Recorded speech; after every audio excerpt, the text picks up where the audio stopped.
A heartfelt courtroom confession changes everything as a repeat offender reveals years of addiction, trauma, and regret. Watch the emotional sentencing, where a judge looks beyond the crimes to the person behind them. Will this be his final chance to rebuild his life, or another chapter in a long legal battle? Any questions for the court or your attorney before we proceed? No, Your Honor. As to count one, felony bail jump, and H felony, how do you wish to plead? Guilty. As to count two, possession of methamphetamine, and I felony, how do you wish to plead? Guilty. Court will find your pleas of guilt are done knowingly, intelligently, and voluntarily. I'm going to find that you understand your constitutional rights and what it means to waive and give up those rights. I'm going to find a factual basis to accept your pleas of guilt. Based on that, I will find you guilty of count one and count two in 23 CF 6-1. The remaining charges will be dismissed and read in for sentencing purposes, as well as 23 CF 103. Judgment of conviction will be entered today. Argument and sentencing recommendation, Mr. Rennick. Your Honor, this defendant does have quite a history and quite a criminal record, I think, including felony. OWI is going up to, I think, OWI 10. He's been to prison. I think there's a clear and present AODA issue. He's of an age where we're hoping to see him aging out of the criminal justice system, but he clearly needs services and AODA issues and help with that. He may have some medical issues as well. He has received an immediate punishment because he has served at least 63 days of jail so far on this file.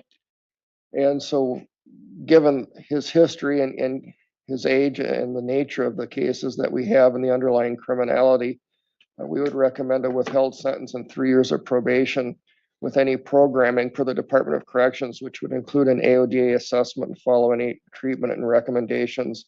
We think absolute sobriety, no use or possession of drugs or illegal drugs or drugs without a prescription or paraphernalia with either random and or regular testing.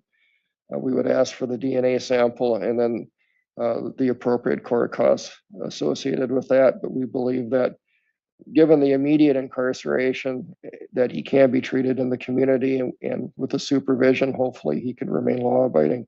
Thank you. All right. Mr. Davis. Number one, Your Honor, is this a serious offense? Offenses, yes. I'm not going to make a lazy argument as to why they are not serious. But I do want to go to my client's character and his rehabilitative needs. I'm sure the court's aware who Jason is. He's been through the system. There's definitely an addiction problem. And there's also the reason for the addiction, which he now needs to face and go through that trauma therapy and go through the rehabilitation too. What's interesting about this is I don't get very many clients, but I think the way the system's set up is you probation, then there's county jail, and eventually it's a prison sentence. And I think I remember, and I forget which attorney who called it like an installment. They're like an installment person that you keep doing and doing and doing, and finally you'll end up in prison. Jason has done such.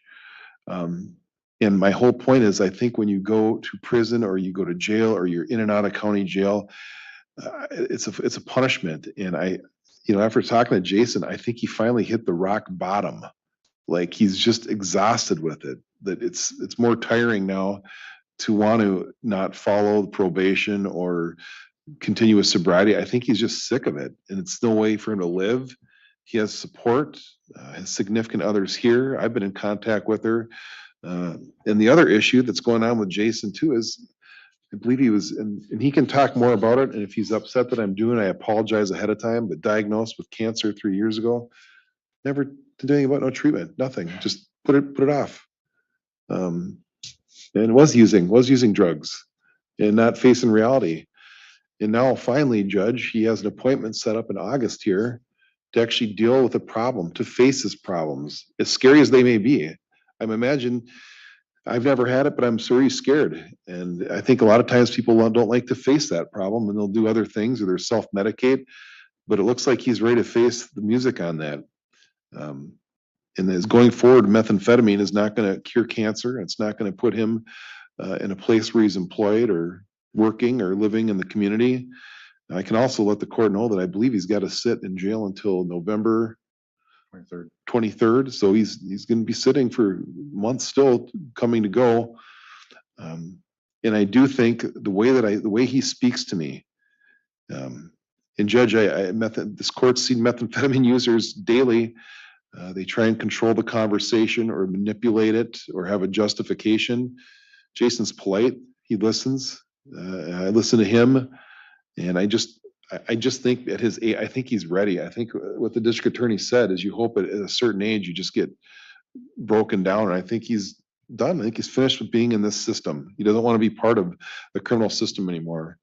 And again, I just want to make it quite clear that this has been one of the most polite clients I've had, and I don't say that sparingly because everyone's different. There's aggressive people, but he's just been listened. He's been attentive. He asks great questions, and he fills me in on his life. And he's not guarded. And I just think that I'm asking you to consider this joint recommendation. Thank you very much.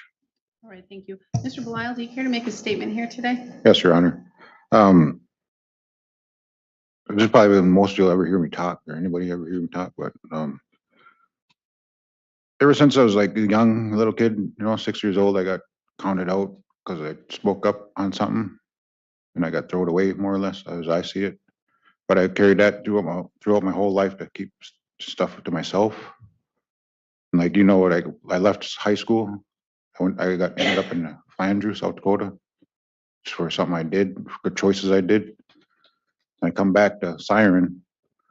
Nobody knew I only had half a credit to go to graduate, and I quit school because I was hooked on shooting cocaine.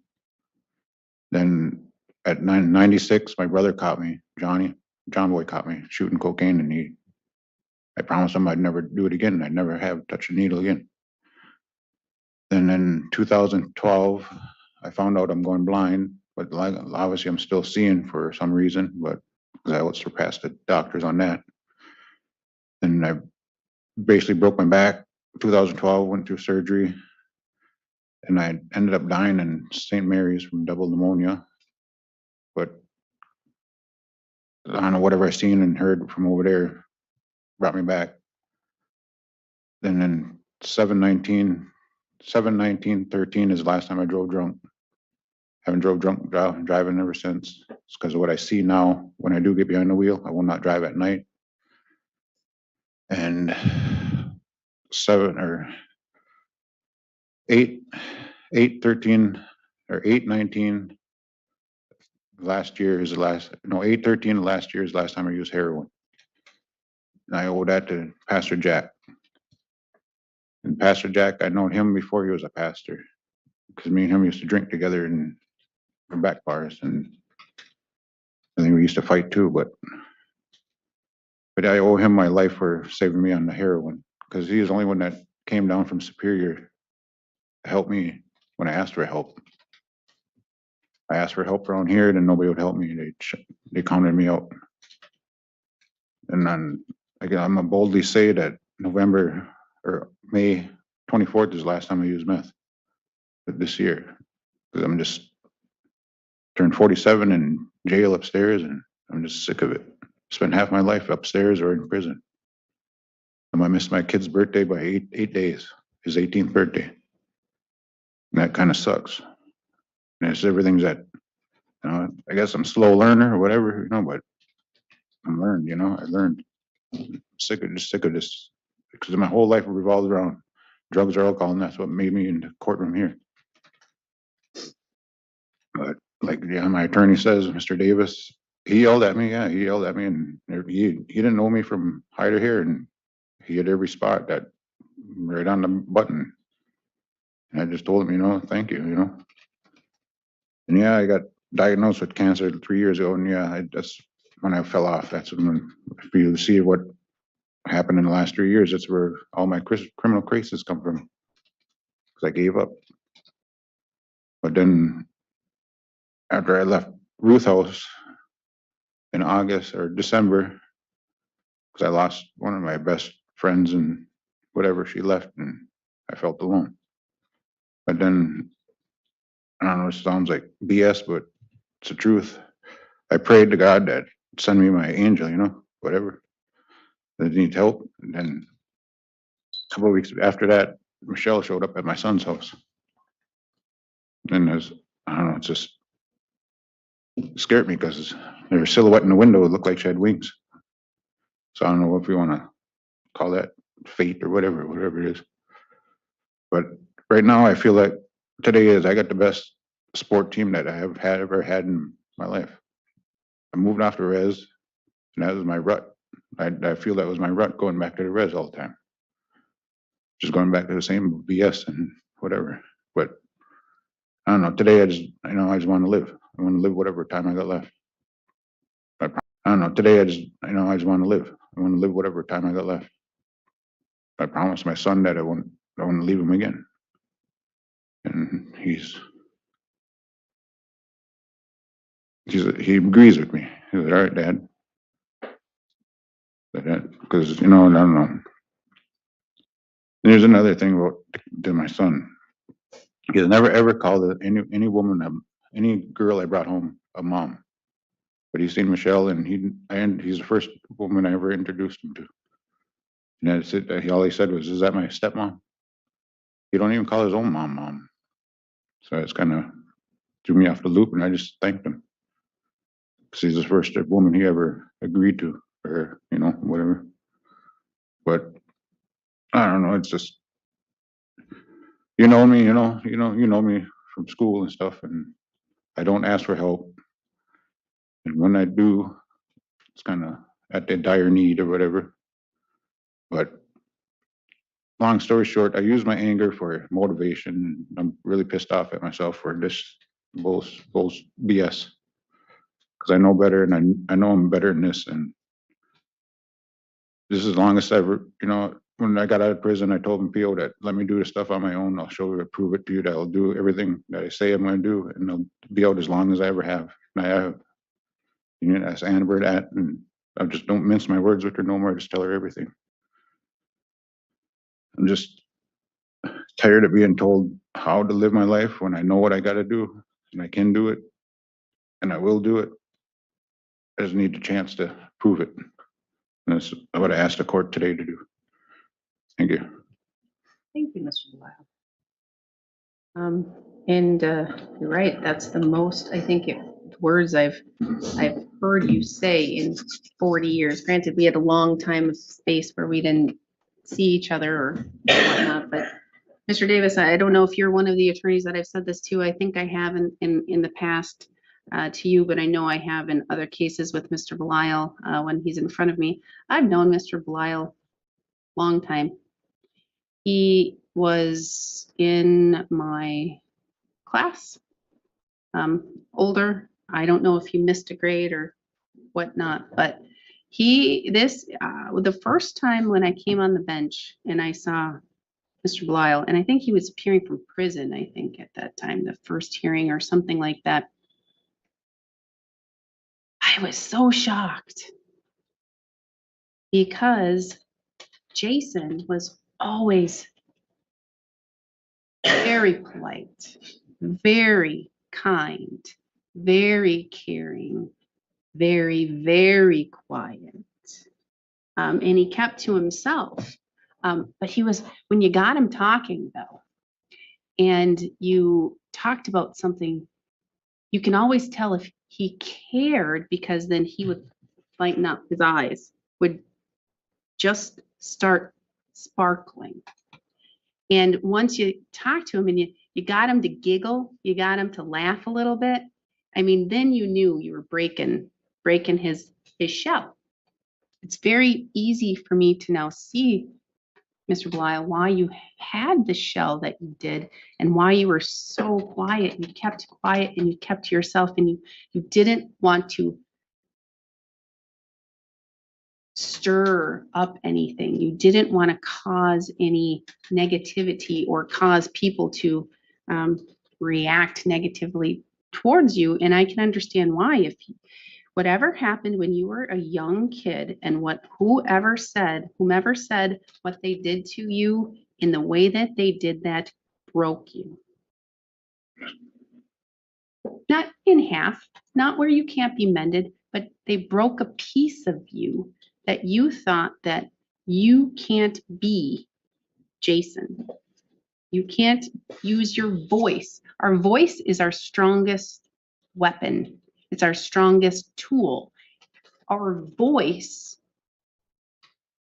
gives us the control over our lives, our boundaries, everything. And you essentially were told to put on your duct tape and to not use your voice. And I think that caused you a lot of trauma as a child. And I think that you started to repress those feelings and the fact that you felt like you were nobody. But in fact, you were. You just couldn't see it because of what you experienced. And that's sad. That really breaks my heart. Because again, I never, ever, ever would have thought I would have seen you in trouble. Because you were at least in school, you followed the rules, you did what you needed to do, you stayed out of trouble, all of those things. And it sounds like you started to self-medicate to try and make yourself feel better or to try and break out of your shell. Fights with Pastor Jack, I don't know. Maybe that happened, maybe it didn't. Maybe alcohol raises your emotions a little bit. But I had never, ever seen a foul word coming out of your mouth during the time of school. And we witnessed some things. It's not like it was all rainbows and flowers and butterflies. Our class was very ruckusy. And sometimes it was generated towards you. You got some razzing or picked on, but you never erupted that I saw. I'm sorry about the cancer. What's going on? I was diagnosed with prostate cancer like 3 years ago, and I knew about it, but I didn't want to hear about it because, your body tells you when you know. But then, because every time I went to the doctor, I quit going to doctors because I didn't want to hear it. And I went to the doctor, and she said that she really needed me to go to see a urologist because my PSA levels were high. She kind of basically told me what it was, and I just didn't want to do it. And I got an argument with my mother, Laverne, and I just said F it and gave everything up. And Now you will, right? yes, I will now because Michelle told me to basically get my head out of my rear end and see who I'm I hurting. like Michelle. Keep her. Trying to. Well, you need to take care of that, and you need to take care of your other issues. You've been going blind for a long time. You shouldn't be driving. No, you shouldn't be driving. You need to, you don't even have a driver's license to be able to No. drive. You need to be able to address these things and get your AODA under control. You've been to prison, I think OWI 10, if I'm recalling correctly. Yes. You definitely have issues and you definitely need to take care of them. And I'm very glad to hear that you've made a good friend and confidant in Pastor Jack and that you want to continue with that because I think it's so important. I don't think that the community will be harmed if I put you on probation. So I'm going to follow that recommendation. I'm going to place you on probation. I'm only going to do 2 years. We're going to know or we're not. Either you're going to succeed or you're not. But in looking at these cases, I'm not doing a withheld sentence because quite honestly, this is not the case for prison. Have you been to prison before? Yep. Do you mind going to prison? I mean, it sucks, but I mean, this is not these facts. You didn't put anyone's lives at risk. You didn't go get completely high and drive and hurt somebody or almost hurt somebody or put their lives at risk. You possess methamphetamine and other stuff. You weren't driving erratically, recklessly, doing those things. You're not out breaking into people's houses or doing all these other kinds of crimes. This is a use case. So what I'm going to do is I'm going to do an imposed and stayed sentence of 1 year in the county jail. that'll be enough time to, at least to have over your head where you're going to be, you know what? I don't want to go to jail for a year. And this will be consecutive to any other sentence that you receive. So if you're gonna mess up, you're gonna go do something else, this year will be consecutive to any other sentence that you are either serving now or that you will serve. So it's very important that you take your sobriety and you address that. 63 days of jail credit. And that will be, the sentence is for both count 1 and count 2 concurrent. So they're the same and it's concurrent. You know, do you know what you do? You knew that you were on bond. You're an addict. You possessed a substance. You knew you shouldn't have possessed that substance, both by the law and by your bond condition. Do better. Be better. You are better. You need to be there for your son who needs you and for Michelle. Most importantly, Jason, you need to be there for you. Sure. Because you are a good person. You have a good heart. Just do dumb things. Stop doing the dumb things. Because of drugs and alcohol. That's why I do it. That's the dumb things. Stop doing those dumb things. And it'll stop you from doing other dumb things. Right? Yes. Conditions, AODA assessment, follow recommendations of Department of Corrections and their programming. I'm going to say, get a your medical appointment and follow through.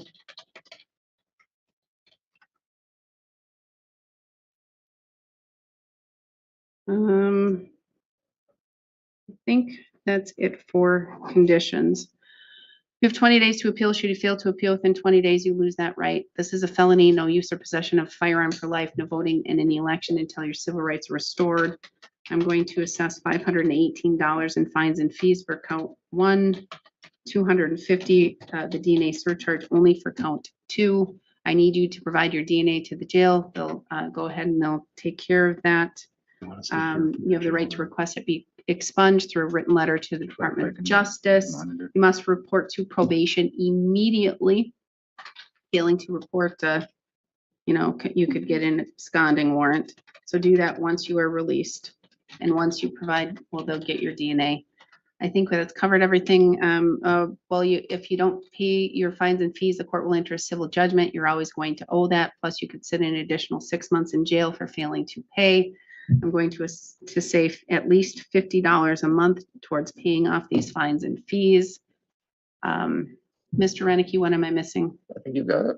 Mr. Davis. I know you don't have the jurisdiction over it, but if you could at least make an order, he would like, I know that he's been going to the overflow jail in Bayfield. If he could do his time here, I think it's easier for him to go to the hospital and stuff like that. He'd like to just do his time out here if he can. I would love to say that I could do something. I cannot. That is up to jail captain. And so what? Or could you order, or not order, but would I be able to get like the monitoring? Because Harley I was talking to Harley about it, and he I said don't that know what sentence you're serving, and if it's on the THC one. You sentenced me to a year. so what would need to happen, I would need to get a motion filed in that case, and then I can hear you on that case. But that's not in front of me today, and I need a proper legal motion filed. I don't believe I represent him on that, but Alicia Oddman did, but she's not Not attorney there no more. anymore. just apply for it. I'll do it. I'll just do it. I'll just do it, Judge. If we can, Find out what it is. if we can have a date. And I know that your procedure is file the motion first, but I trust you'll do it. if I'll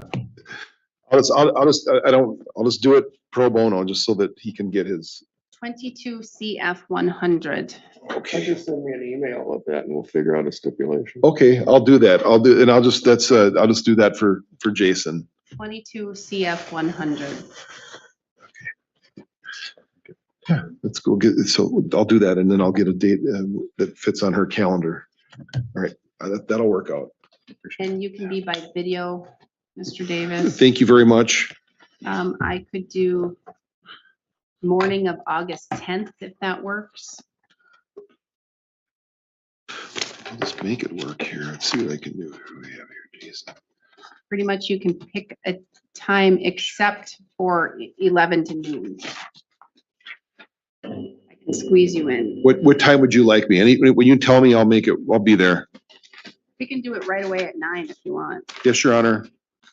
So 9 o'clock, August 10th. 22 CF 100. Yeah.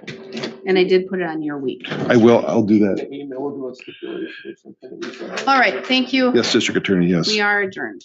This courtroom hearing reveals the powerful story of a man standing at the crossroads of justice and redemption. After pleading guilty to felony bail jumping and drug possession, the defendant openly admits how addiction, childhood trauma, and untreated illness shaped his life. As prosecutors seek accountability and the defense argues for rehabilitation, the judge delivers an emotional message of hope, responsibility, and second chances. Rather than focusing only on punishment, the court encourages recovery, sobriety, and personal growth. Watch this remarkable real courtroom moment as one man's honest confession transforms an ordinary sentencing into an unforgettable journey toward redemption and a fresh start.